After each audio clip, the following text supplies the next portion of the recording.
મુખ્યમંત્રી ભૂપેન્દ્ર પટેલ આજે દિલ્હી જશે। કેબિનેટની બેઠક બાદ સીએમ દિલ્હી જવા રવાના થશે। બપોરે 2:30 વાગે દિલ્હી જવા માટે તેઓ રવાના થશે।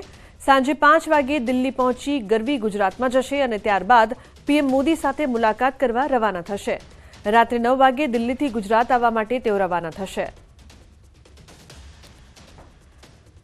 ગાંધીનગરમાં આજે મળશે રાજ્ય કેબિનેટની બેઠક। મુખ્યમંત્રી ભૂપેન્દ્ર પટેલના અધ્યક્ષસ્થાને મળશે કેબિનેટની બેઠક। કોરોનાના નવા JN1 વેરિયન્ટ અંગે થશે ચર્ચા। વાયબ્રન્ટ ગુજરાતની તૈયારીઓ સહિતના મુદ્દે ચર્ચા કરવામાં આવશે।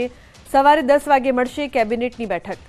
તો આ મહત્વપૂર્ણ બેઠક આજે મળવા જઈ રહી છે, જેમાં મહત્વના મુદ્દાઓની સાથે સાથે કોરોનાના નવા વેરિયન્ટ અંગે પણ ચર્ચા થશે। મુખ્યમંત્રી ભૂપેન્દ્ર પટેલ આજે દિલ્હી પણ જવાના છે, જ્યાં તેઓ પીએમ સાથે મુલાકાત પણ કરવાના છે। કેબિનેટની બેઠક બાદ સીએમ દિલ્હી જવા માટે રવાના થશે। તો કોરોનાના નવા JN1 વેરિયન્ટ અંગે ચર્ચા કરશે।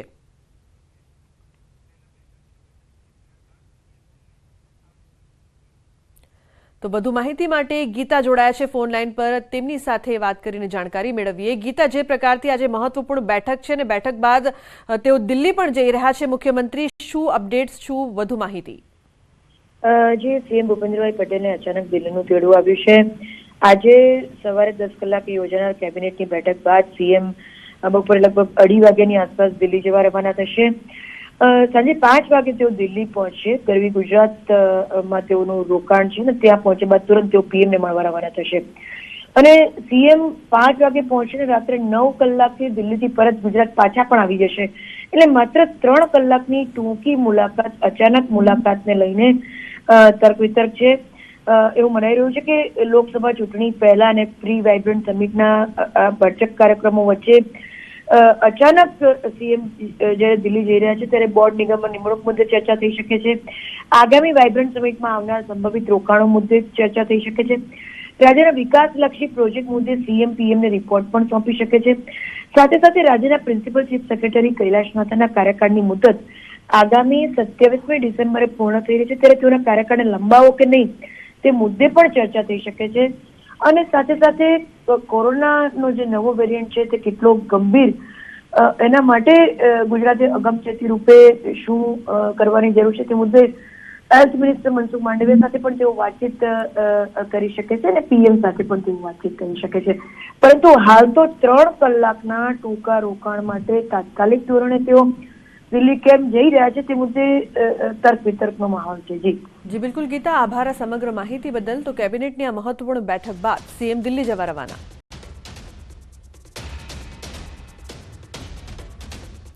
સમાચારમાં આગળ વાત ખેડાની નશાકારક કેમિકલ પાવડર બનાવતા યુનિટ પર દરોડા પાડવામાં આવ્યા છે।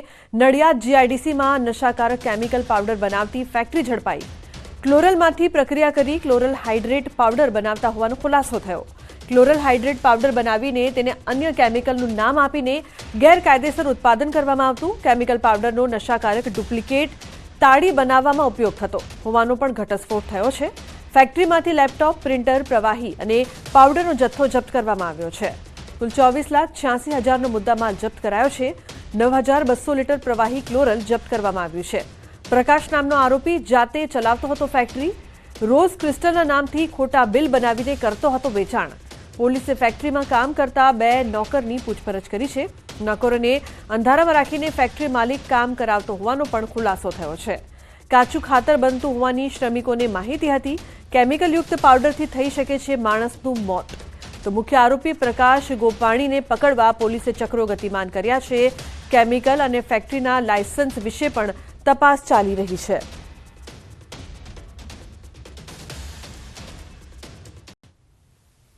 પ્રકાશ ગોપનાની કરીને એક વ્યક્તિ છે, એને જીઆઈડીસીમાં વિકાસ તોસનીવાલ કરીને એક ભાઈ છે, એનો પ્લોટ ભાડે રાખેલો અને એ આ જે ક્લોરલ હાઇડ્રેટ છે એ બનાવતા હતા। ગઈકાલે એસઓજી ટીમે ત્યાં રેડ કરી પંચનામું કરેલ છે। ઘણો બધો મુદ્દામાલ કબજે કરેલ છે।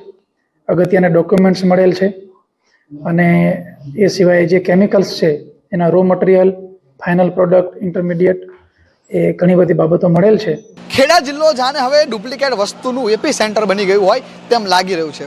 ડુપ્લિકેટ સિરપ, ડુપ્લિકેટ હળદર અને હવે છેલ્લે જે લોકો નશા માટે ઉપયોગ કરે છે તે ડુપ્લિકેટ તાળી બનાવવાનું કેમિકલ પણ નડિયાદની અંદર બનતું હતું. જી હા, મારી પાછળ તમે જે આ મશીનરી જોઈ રહ્યા છો, આ મશીનરી અંદર ક્લોરેલ હાઇડ્રેટ નામનું કેમિકલને પ્રોસેસ કરવામાં આવતું હતું અને પ્રોસેસ કરી અને ત્યારબાદ આ જે તમે આ બાજુ જોઈ રહ્યા છો જે બોઇલર છે એ બોઇલરની અંદર એને લિક્વિડ ફોર્મમાં નાખી અને તેને આખું પ્રોસેસિંગ કરી અને પાવડર બનાવવામાં આવતો હતો.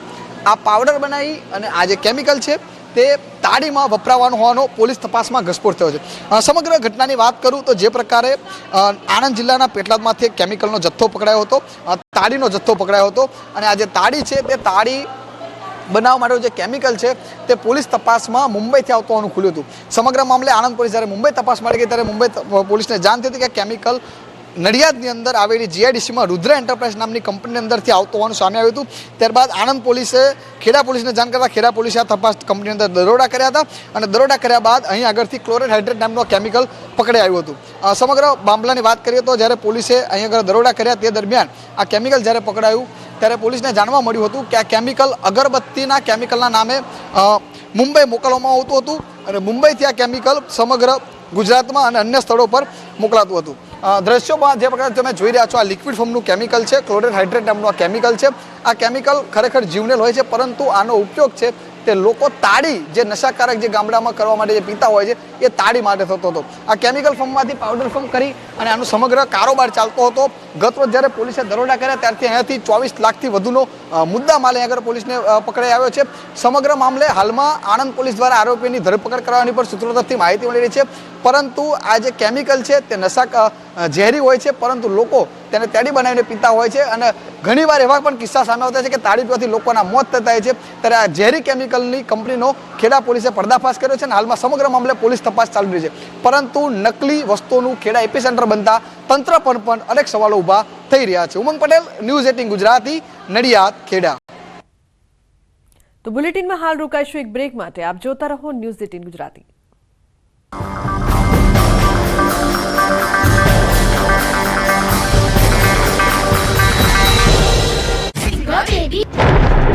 ઉભા પાક પર ફરી આફતના એંધાણ. રાજ્યના કેટલાક વિસ્તારમાં માવઠાની આગાહી. મહા મહેનતે ખેડૂતોએ વાવેલા શિયાળુ પાક પર ફરી ખતરો મંડાયો છે. હવામાન વિભાગે ચિંતાજનક આગાહી કરતા જણાવ્યું કે રાજ્યના વાતાવરણમાં પલટો આવશે અને કેટલાક વિસ્તારોમાં કમોસમી વરસાદ વરસશે. મનોરમા મોહંતીએ હવામાન અંગેની આગાહી કરતા જણાવ્યું છે કે રાજ્યમાં હાલ ઠંડા પવનો ફૂંકાઈ રહ્યા છે. આગામી 5 દિવસમાં ગુજરાતના કેટલાક વિસ્તારોના વાતાવરણમાં પલટો આવશે. 24 કલાક દરમિયાન સૌરાષ્ટ્રના અમરેલી, રાજકોટ, પોરબંદર, દ્વારકા, कच्छ में सामान्य बरसात थवानी आगाही है. राजकोट में होने का संभावना है, पोरबंदर में हो सकता है, द्वारका, इवन कच्छ, कोस्टल कच्छ में भी हो सकता है, लेकिन ना